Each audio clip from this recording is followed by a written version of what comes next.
इस total series में मैं एटलीस्ट 3 to 4 आईसीटी के वीडियोस अपलोड करूंगा। ठीक है। इनको समझ लेने के बाद आपको कोई प्रॉब्लम नहीं आएगी, बट आईसीटी के कॉन्सेप्ट समझने से पहले बेसिक पढ़ने की जरूरत होती है। मैं धीरे धीरे ट्राई करूंगा कि बेसिक्स वाले भी वीडियो अपलोड कर सकूं, कैंडलस्टिक की, मार्केट स्ट्रक्चर्स की। ठीक है। लेकिन अगर आपको डेडिकेटेड तौर पे पढ़ना है, ठीक है, तो क्लास ज्वाइन कर सकते हो आप। डायरेक्ट हमारी बैचेस चलती है, फ्री ऑफ कॉस्ट है। आप मैसेज करोगे व्हाट्सएप नंबर पे, को ऐड कर दिया जाएगा। ठीक है। ये वाला जो सीरीज है, ये स्पेशली ऑर्डर ब्लॉक के लिए है। ठीक है। ये जो सीरीज होगा, मैं इसमें ऑर्डर ब्लॉक में लोग क्या क्या गलतियां करते हैं, ठीक है, इसके ऊपर आपको समझाऊंगा कि कौन सी गलतियां नहीं करनी है जब हम ऑर्डर ब्लॉक को ट्रेड करते हैं।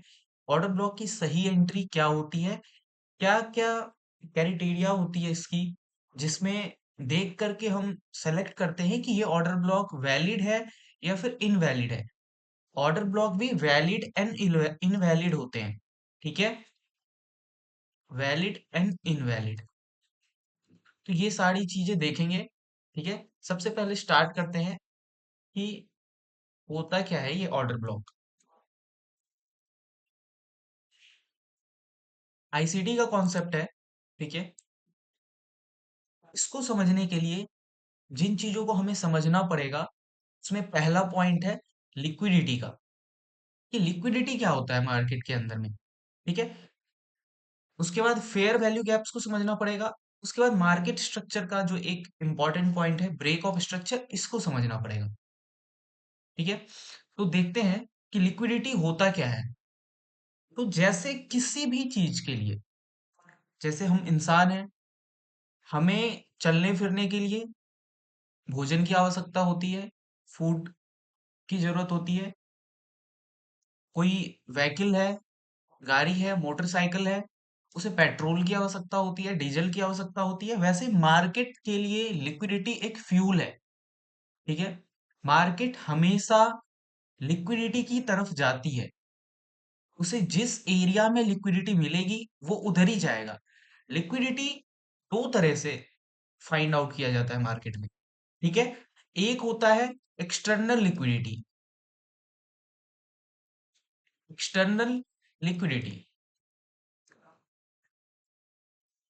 और दूसरा होता है इसी का इंटरनल लिक्विडिटी।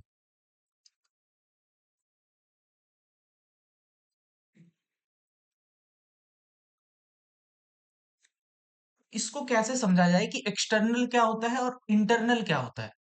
तो हम लोग जब भी ऑर्डर ब्लॉक फाइंड आउट करते हैं ना, तो कोशिश करते हैं कि एक बड़े टाइम फ्रेम पे ऑर्डर ब्लॉक फाइंड आउट करें। जैसे कि 15 मिनट। अगर आप 1 मिनट पे और 5 मिनट पे ट्रेड करते हो ना, तो आपका ऑर्डर ब्लॉक कम से कम 15 मिनट का तो होना चाहिए।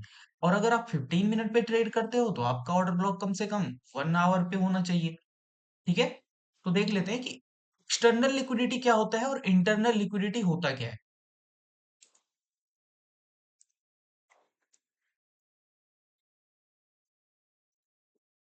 यहां से स्टार्ट करते हैं पहले पॉइंट से, कि लिक्विडिटी क्या होती है।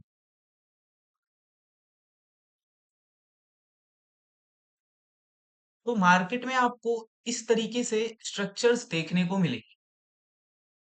मैं ये 15 मिनट टाइम फ्रेम की बात कर रहा हूँ। ऐसे ही आप ले सकते हो, क्योंकि मैं 15 मिनट मिनट पे ऑर्डर ब्लॉक निकाल रहा हूँ और ट्रेड 1 मिनट पे और 5 मिनट पे कर रहा हूँ। ठीक है। इसलिए तो 15 मिनट को में आपको ऐसी कैंडल्स देखने को मिल सकती है। ठीक है।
जब इस तरीके का स्ट्रक्चर आपको दिखेगा ना, तो यहाँ पे ये वाला जो एरिया होता है, ठीक है, इसे हम ब्रेक ऑफ स्ट्रक्चर बोलते हैं।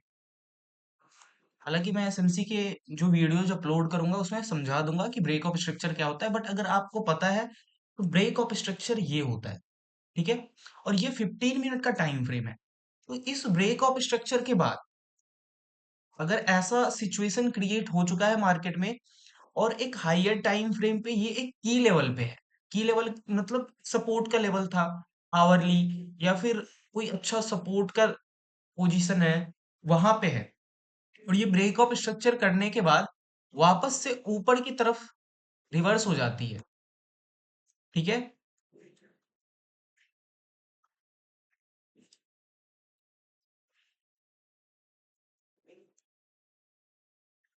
ऑब्वियसली ऐसी कैंडल्स नहीं होती है मार्केट में कि साड़ी आपको मारू बाजू टाइप की मिलेगी, बट मैं दिखा रहा हूं कि इस तरीके से मार्केट ऊपर जाती है, ठीक है।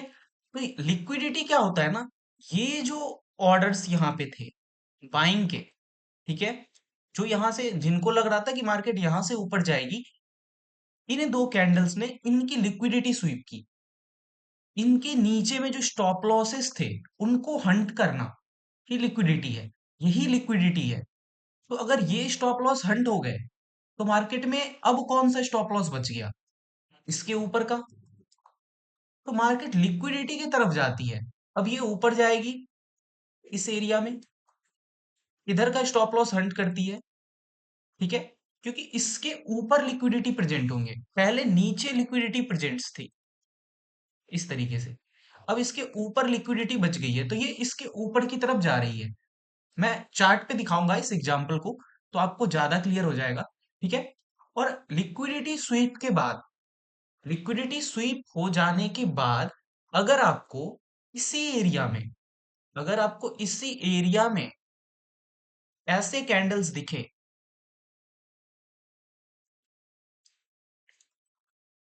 जिनके पास फेयर वैल्यू गैप्स प्रेजेंट है, तो आप वहां से ट्रेड ले सकते हो नीचे के साइड में दोबारा।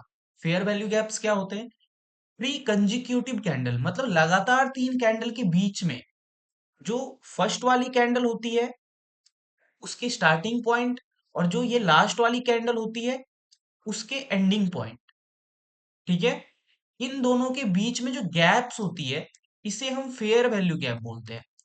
अगर ऐसा कुछ है प्रेजेंट तो मार्केट आपको यहां आकर के रिवर्स होती हुई दिखेगी इस एरिया से, ठीक है। तो इस ये सिर्फ लिक्विडिटी का कॉन्सेप्ट है, मैं इसको ऑर्डर ब्लॉक के साथ आपको कंबाइन करके पूरा बताऊंगा, ठीक है। अभी लिक्विडिटी बस समझा रहा हूं कि एक्सटर्नल लिक्विडिटी क्या होती है और इंटरनल लिक्विडिटी क्या होती है।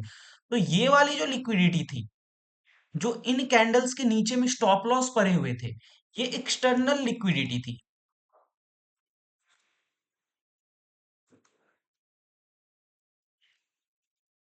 ठीक है। और इसके ऊपर जो लिक्विडिटी है तो ये एक रेंज के अंदर में है, ये इन कैंडल्स के बीच में है, इसे हम इंटरनल लिक्विडिटी बोलते हैं।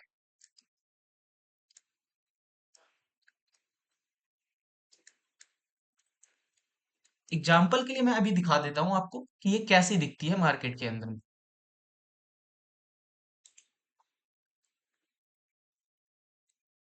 जैसे कि यहाँ पे देख लो, ये तो अभी लाइव में ही है, ठीक है।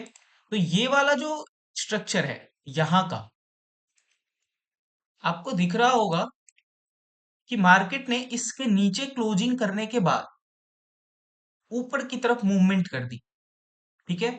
अब अगर आप हायर टाइम फ्रेम पे जाते हो ना तो ये एक की लेवल होगा। मैं इसको अगर आपको दिखाऊं तो ये आपको एक की लेवल की तरह दिखेगा मार्केट में, ठीक है। ये आप देख लो कि ये एक ब्रेकआउट का लेवल था, यहां से पहले मार्केट रेजिस्टेंस ले रही थी, ये एक ब्रेकआउट का लेवल था, ठीक है। तो ये एक की लेवल है। कल क्या हुआ, वैसे ये इथेरियम का ग्राफ है, कल क्या हुआ कि मार्केट ने लिक्विडिटी स्वीप की, एक की लेवल के पास था, ठीक है। अब 15 मिनट पे इसको शिफ्ट करते हैं, लिक्विडिटी स्वीप की इन लोगों की, इस रेंज में जितने लोग थे इनकी लिक्विडिटी स्वीप करता है नीचे की तरफ, मतलब स्टॉप लॉस हंट करता है, ठीक है। उसके बाद ऊपर की तरफ निकल जाता है, कहाँ से ऊपर की तरफ निकल रहा है? मैंने आपको दिखाया बड़े टाइम फ्रेम में कि वो एक ब्रेकआउट का एरिया था, ऊपर की तरफ जा रहा है। क्यों जा रहा है? क्योंकि इसे ऊपर के साइड में जो लिक्विडिटी मिली है उसे भी लेना है। ठीक है, तो मैं ऊपर की लिक्विडिटी आपके सामने ड्रॉ कर देता हूं। ये जो लिक्विडिटी है, ये वाली लिक्विडिटी ट्रेंड लाइन पे भी होती है, तो ये वाली जो लिक्विडिटी है इसके ऊपर, ठीक है, जो लिक्विडिटी इसके ऊपर प्रेजेंट है ये उसको स्वीप करेगा। और इसको स्वीप करने के बाद अगर इसे कोई ऊपर फेयर वैल्यू गैप मिलेगा ना, तो ये वहां से रिजेक्शन लेगा। तो आपको एग्जाम्पल दिख रहा होगा कि यहां पे एक फेयर वैल्यू गैप प्रेजेंट है इस एरिया में, तो ये इधर के एरिया से रिजेक्शन ले रहा है। ठीक है, अभी हो सकता है कि ये ऊपर की तरफ और आए, ऊपर भी एक यहाँ पे फेयर वैल्यू गैप है तो यहां तक भी आए, ठीक है, और उसके बाद रिजेक्शन ले। तो हम फेयर वैल्यू गैप्स का इस्तेमाल करते हैं ट्रेड्स को फाइंड आउट करने के लिए। ठीक है, तो और भी आगे देख लेते हैं कि यहाँ पे किन किन जगहों पे ऐसा होता है। जैसे एग्जाम्पल के लिए देख लेते हैं, ये तो अभी लाइव में चल रहा है, कंप्लीट नहीं हुआ है। जो कंप्लीट हो चुका है उसको भी देख लेते हैं, ये हो जाएगा कंप्लीट तो मैं शेयर कर दूंगा। यहां देख लेते हैं, ये एक एरिया था, ठीक है, इसकी लिक्विडिटी यहाँ पे स्वीप होती है, लिक्विडिटी स्वीप हुई, एक्सटर्नल लिक्विडिटी, जो मार्केट में एक्सटर्नल लिक्विडिटी बच गई, मार्केट उसकी तरफ निकल गया। अब इसको ऊपर की लिक्विडिटी स्वीप करनी है। जैसे ये ऊपर की लिक्विडिटी स्वीप करता है, कुछ नहीं करना है, simple fair value gaps present होंगे वहां पे उस एरिया में, ये उसको हिट करेगा और फिर गिर जाएगा। जैसे कि इस रेंज में भी जो अपर लिक्विडिटी है इसने उसको भी स्वीप किया है। ठीक है, क्योंकि इसने एक्सटर्नल लिक्विडिटी ले ली थी, इंटरनल जो भी बाकी था ये उसकी तरफ गया और इसने इंटरनल लिक्विडिटी स्वीप की ऐसे एरिया तक जहां से ब्रेक ऑफ स्ट्रक्चर हो चुका था। ठीक है, ऑलरेडी उन सभी जगहों की इसने लिक्विडिटी स्वीप की और फिर गिर गया। आपको दिख रहा होगा कि एक ब्रेक ऑफ स्ट्रक्चर यहां हुआ है, दूसरी बार ब्रेक ऑफ स्ट्रक्चर यहां हुआ है। ठीक है, इसने दोनों जगह की लिक्विडिटी स्वीप की पहले, और वापस से देखिए कितना बड़ा फॉल आया है नीचे की डायरेक्शन में। तो पहले कौन सी लिक्विडिटी स्वीप हुई? इंटरनल लिक्विडिटी, एक्सटर्नल लिक्विडिटी जो कि यहां प्रेजेंट थी, ये स्वीप करने के बाद ये इंटरनल लिक्विडिटी की तरफ गया, उसको स्वीप किया और नीचे की तरफ आ गया। सिमिलरली अभी भी ये कंडीशन सिमिलर है, पहले इंटरनल ये एक्सटर्नल लिक्विडिटी इसने ली है, अभी इंटरनल ले चुका है, ऊपर आएगा थोड़ा और या फिर इस एरिया तक और फिर गिरेगा ये। और एग्जांपल्स देख लेते हैं एक बार कि और किस तरीके की मूवमेंट होती है। यहाँ पे भी देख सकते हैं, ये एक एरिया था, लिक्विडिटी स्वीप होती है, इधर एक्सटर्नल लिक्विडिटी के लिए मार्केट फिर से ऊपर जाता है। ठीक है, ये एक बीओएस था, यहाँ भी एक बीओएस था, इस एरिया पे ऑर्डर ब्लॉक प्रेजेंट होंगे और वहां से गिर जाएगा। ऑर्डर ब्लॉक अभी समझा दूंगा कि क्या होता है, बट ऑर्डर ब्लॉक तो यहाँ भी प्रेजेंट होंगे।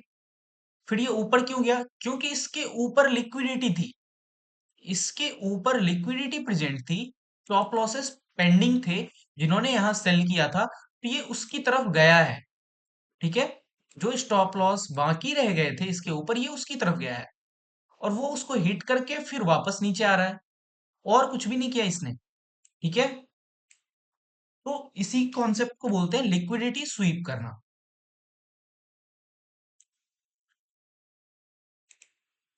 अभी देख लेते हैं कि लिक्विडिटी तो मैंने आपको समझा दिया, एक्सटर्नल लिक्विडिटी और इंटरनल लिक्विडिटी क्या होती है।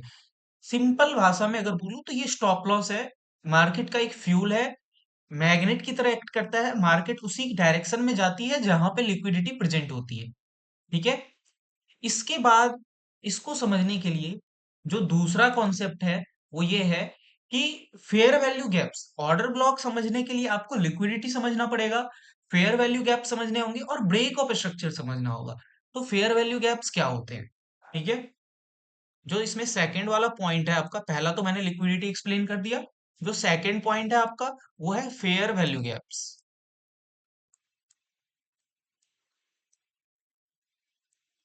अब फेयर वैल्यू गैप्स बोलते किसे हैं? गैप वर्ड से क्या समझ में आता है हमें? गैप का मतलब कहीं पे गैप रह गया होगा। गैप तो नॉर्मल भाषा में सभी लोग जानते हैं। उसके आगे लगा हुआ है फेयर वैल्यू। फेयर का क्या मतलब होता है? मतलब जो उचित हो, वाजिब हो। ठीक है। फेयर, जैसे हम लोग कहीं कुछ खरीदने जाते हैं ना, तो इसी तरीके से बोलते हैं कि सही तरीके से लगा दो, भाव सही से लगा दो, फेयर वैल्यू लगाना, ये वही है। तो ये फेयर वैल्यू गैप्स क्रिएट क्यों होते हैं? ठीक है। और ये क्रिएट करता कौन है? आपको दिखेगा मार्केट के अंदर में कि फेयर वैल्यू गैप्स तभी बनते हैं जब मार्केट में बड़ी मूवमेंट होती है। ठीक है। ये बड़ी मूवमेंट करते कौन है? तो ये रिटेलर्स के हाथ में नहीं होता है, ये इंस्टीट्यूशंस करते हैं। ठीक है। तो उनके पास बहुत सारा पैसा होता है।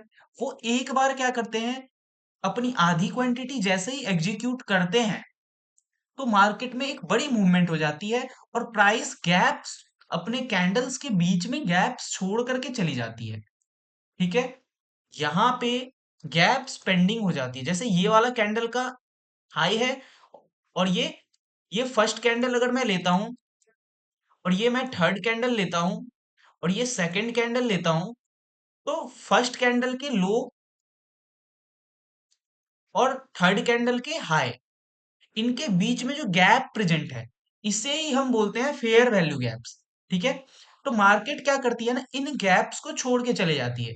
तो मान के चलो कि कोई बड़ा इंस्टीट्यूट आता है, उसे 100 क्वांटिटी में ट्रेड लेना है। ठीक है। वैसे उनकी क्वांटिटी 100 नहीं होती है, बट मैं एग्जांपल के लिए बता रहा हूं आपको।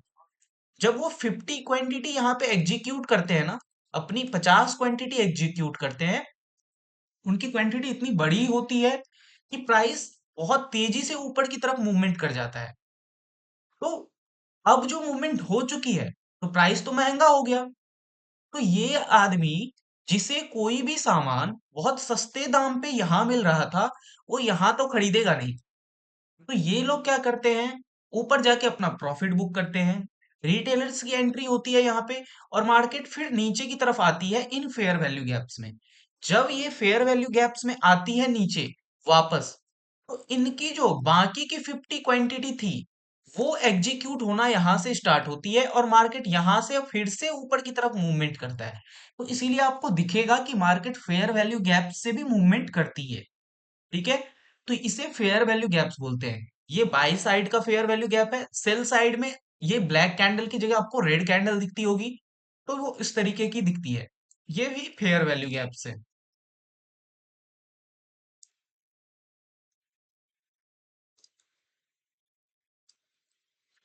कभी कभी आप कंफ्यूज हो जाएंगे कि ये जो डोजी है, क्या इसने भी फेयर वैल्यू गैप बनाया है? बिल्कुल। ये फर्स्ट कैंडल का लो एंड ये थर्ड कैंडल का हाई, अगर इसके बीच में गैप है, इट मींस ये एक एफ वी जी है। फेयर वैल्यू गैप प्रेजेंट है यहाँ पे।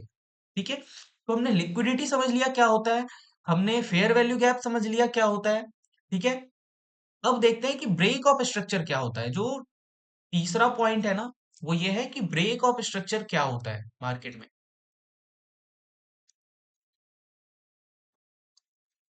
जिसे हम बीओएस बोलते हैं एसएमसी की भाषा में। ठीक है।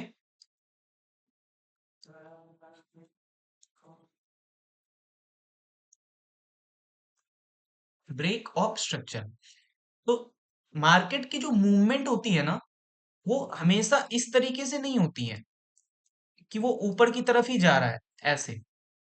हायर टाइम फ्रेम पे देखने को मिल सकता है, बट आप हायर टाइम फ्रेम पे तो ट्रेड करोगे नहीं, क्योंकि वहां पे स्टॉप लॉस बहुत बड़े बन जाएंगे। तो आपको ये मूवमेंट लोअर टाइम फ्रेम पे इस तरीके से दिखेगी। मार्केट का फॉर्मेशन इस तरीके से बढ़ता है आगे। मार्केट हमेशा इन दो पॉइंट्स के बीच में इस तरीके से चल रही होती है। इन दोनों पॉइंट्स को क्या बोलते हैं? ठीक है। तो ये जो नीचे, अगर मार्केट नीचे से ऊपर की तरफ जा रही है, तो ये वाला जो पॉइंट है आपका, ये कहलाता है हायर लो, और ये ऊपर वाला पॉइंट कहलाता है हायर हाई। सिमिलरली ये आपका हायर लो होगा, और ये आपका हायर हाई होगा। ये आपका हायर लो होगा, ये आपका हायर हाई होगा।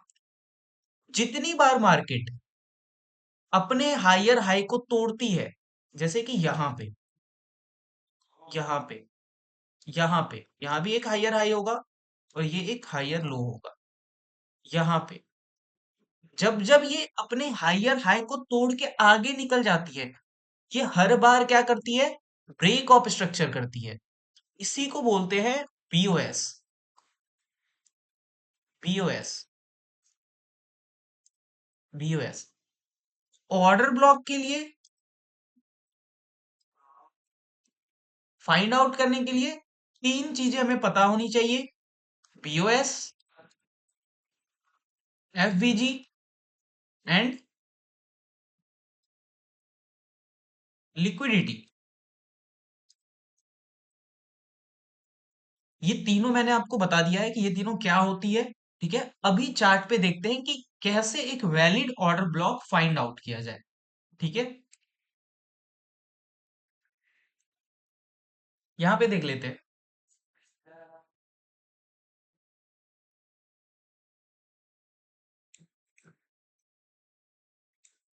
इस एरिया में देखते हैं। ठीक है, इस वाले एरिया में देख लेते हैं कि ये क्या है। ठीक है, मार्केट ने यहां से ब्रेक ऑफ स्ट्रक्चर किया। देखिए, मार्केट ने यहां से भी ब्रेक ऑफ स्ट्रक्चर किया। ठीक है, इन दोनों जगहों पे मार्केट ने बीओएस किया है। ठीक है, इसे हम बोलते हैं बीओएस। क्लियर है?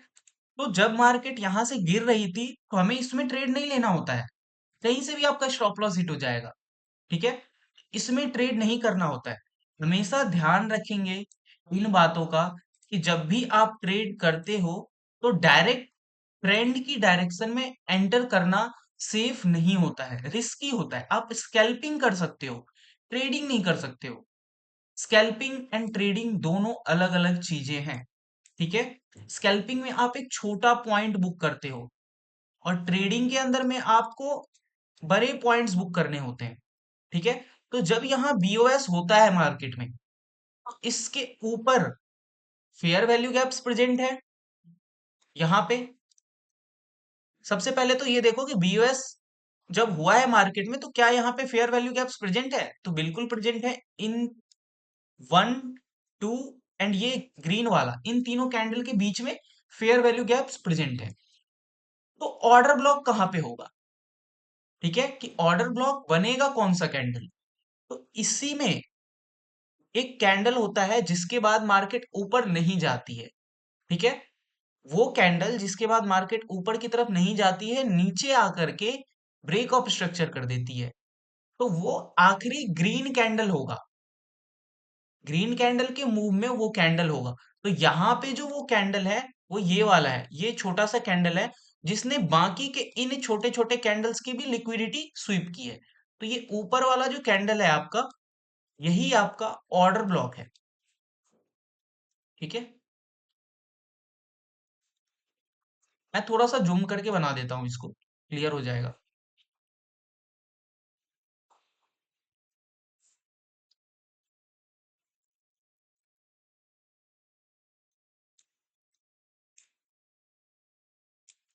आप अगर क्लियरली देखोगे ना यहाँ से, इस ग्रीन कैंडल ने अपने पीछे वाली तीनों कैंडल की लिक्विडिटी स्वीप की है, मतलब इसके ऊपर क्लोजिंग की है। ठीक है, और इधर से भी सारी कैंडल्स इसके नीचे है। इट मींस इसने सबकी लिक्विडिटी स्वीप की है। क्लियर है? तो यहां से इस तरीके से हम आगे की तरफ इसको बढ़ा देंगे और यही हमारा ऑर्डर ब्लॉक कहलाएगा। ठीक है, इसी को हम बोलते हैं ऑर्डर ब्लॉक।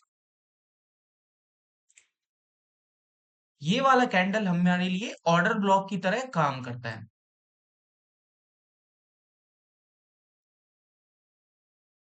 ठीक है, अब ट्रेड कहाँ करना होता है? तो मार्केट जब नीचे आ रही होती है ना, तो हमें पता चलता है, जब ये ब्रेक ऑफ स्ट्रक्चर हो जाता है तो हमें पता चलता है ठीक है भाई, यहाँ पे एक ऑर्डर ब्लॉक प्रेजेंट है। ठीक है, ये हमें समझ में आ जाता है कि ठीक है, यहाँ पे एक ऑर्डर ब्लॉक प्रेजेंट है। सिमिलरली यहाँ पे भी एक ऑर्डर ब्लॉक प्रेजेंट है, इसने सबकी लिक्विडिटी स्वीप की है, इसने बीओएस किया है, और इसके पास फेयर वैल्यू गैप भी प्रेजेंट है। अगर ठीक से देखोगे तो ये भी तो एक ऑर्डर ब्लॉक है, क्योंकि इसने भी सब कुछ किया है। इस वाले कैंडल की मैं बात कर रहा हूं, इसने सबकी लिक्विडिटी ली है, बट ये फ्लॉप हो गया। देखो क्यों फ्लॉप हो गया, मार्केट डायरेक्ट इसको क्रॉस करके ऊपर तक निकल गई, यहां तक, और बाद में फिर गिर जाती है। ऐसा क्यों हुआ? क्योंकि इसके ऊपर लिक्विडिटी प्रेजेंट थी, इसके ऊपर भी फेयर वैल्यू गैप्स प्रेजेंट है। अगर आप ध्यान से देखोगे, इस ऑर्डर ब्लॉक के ऊपर भी फेयर वैल्यू गैप है, यहां इन कैंडल्स में। ठीक है, इन तीनों कैंडल्स के बीच में भी एक फेयर वैल्यू गैप प्रेजेंट है। तो मार्केट इसको भी स्वीप करेगी, क्योंकि यहाँ पे पेंडिंग ऑर्डर्स है।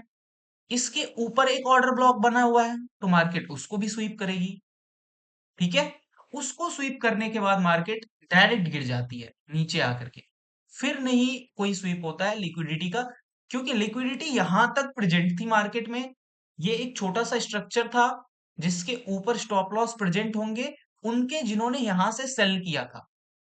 तो फ्यूल की तरह यूज होती है, इनकी स्टॉप लॉस को मार्केट अपने नए सेलिंग के ऑर्डर को लगाने के लिए एक फ्यूल की तरह यूज करता है।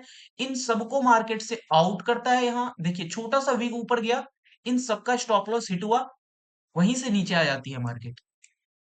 तो आपको उन लिक्विडिटी के पॉइंट्स को भी देखना होगा। सिर्फ ऑर्डर ब्लॉक फाइंड आउट कर लेना कि ये ऑर्डर ब्लॉक है एंड ये ऑर्डर ब्लॉक है, ऐसे नहीं ऑर्डर ब्लॉक ट्रेड किया जाता है। ऑर्डर ब्लॉक के ऊपर अगर फेयर वैल्यू गैप्स प्रेजेंट है तो वो वहां तक जाएगी। वैसे यहां भी प्रेजेंट है फेयर वैल्यू गैप्स, तो वो जाती है ऊपर। ठीक है, अगर ये आपका ऑर्डर ब्लॉक है और उसके ऊपर भी फेयर वैल्यू गैप्स प्रेजेंट है तो जाएगी। सिमिलरली यहां भी ऑर्डर ब्लॉक बना, बट इसके ऊपर फेयर वैल्यू गैप्स है, तो वो फिल करने जाएगी। फेयर वैल्यू गैप्स पे पेंडिंग ऑर्डर्स बचे हुए रहते हैं लोगों के, जिसको एग्जीक्यूट होना है। जिन्होंने ये इतनी बड़ी क्वांटिटी सेल की है ना यहाँ से, इनकी पेंडिंग ऑर्डर्स बाकी होगी इन एरियाज में। तो जो वापस से मार्केट यहाँ पे आई है, तो डायरेक्ट तो नहीं आ जाएगी नीचे। इन पेंडिंग ऑर्डर्स को भी तो एग्जीक्यूट होना है। जो ये बेचारा एक इंस्टीट्यूशन था, इसने सेल करके रखा था मार्केट को, इतना नीचे लेके आया था, उसे दोबारा मौका मिला है इस एरिया में अपने नए ऑर्डर्स पंच करने का। तो वो तो सारे ऑर्डर्स लगाएगा ना, और उनके पास इतना टाइम नहीं होता है कि वो चार्ट देख रहे होते हैं बैठ करके। उनकी ऑर्डर्स पेंडिंग ऑर्डर्स की तरह लगी हुई रहती है यहाँ पे। कहाँ लगी हुई रहती है? जहां पे फेयर वैल्यू गैप्स प्रेजेंट होते हैं। तो मार्केट उन फेयर वैल्यू गैप्स को स्वीप करती है और वापस नीचे की तरफ गिर जाती है। इस तरीके से ऑर्डर ब्लॉक को ट्रेड अगर आप करोगे तो आपका कभी नुकसान नहीं होगा। ठीक है, मैं और भी कुछ एग्जांपल्स दिखा देता हूं इसी में, ताकि आपको थोड़ा सा कॉन्फिडेंस मिल जाए कि हाँ, बात तो सही है। मैं बीटीसी में भी कुछ एग्जांपल्स आपको दिखाऊंगा अभी फिलहाल के लिए, ताकि थोड़ा सा कॉन्फिडेंस मिल जाए। जैसे कि यहीं पे देख लो, मैंने फाइंड आउट करके ही रखा है। इस एरिया में देख लो आप, सबसे पहले यहाँ पे क्या हो रहा है? एक पूल ऑफ लिक्विडिटी, काफी लोग बाय कर रहे थे। ठीक है, सबका लिक्विडिटी स्वीप होता है, मार्केट ऊपर की तरफ नए लिक्विडिटी की तरफ मूवमेंट कर जाती है। ठीक है, जहां लिक्विडिटी पेंडिंग है उधर सबकी लिक्विडिटी हिट हुई। यहाँ पे एक फेयर वैल्यू गैप है, इससे थोड़ा सा रिजेक्शन मिला मार्केट को। ठीक है, अब यहाँ पे भी बीओएस था, ब्रेक ऑफ स्ट्रक्चर तो यहाँ भी था, फेयर वैल्यू गैप्स तो यहाँ भी प्रेजेंट है। ठीक है, इस एरिया में भी फेयर वैल्यू गैप्स प्रेजेंट है, तो मार्केट यहाँ से गिरी क्यों नहीं?